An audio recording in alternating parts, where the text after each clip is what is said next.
we're running on the Westinghouse 4500, the iGen. We're running this on cook. See the cook light lit? So we're running a rice cooker. That uses a lot. We're running the air conditioner. We have a 15 BTU air conditioner. Actually, I better move the generator over. It looks like it's almost dripping on. See the drips coming out from the air conditioner? All right.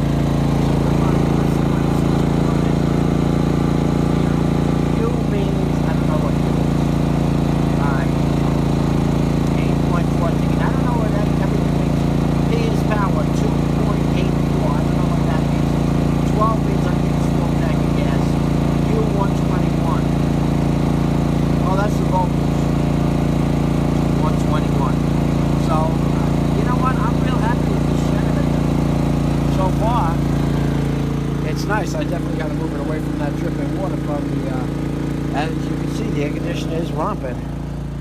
And it's running a good amount right now. I'm happy as could be.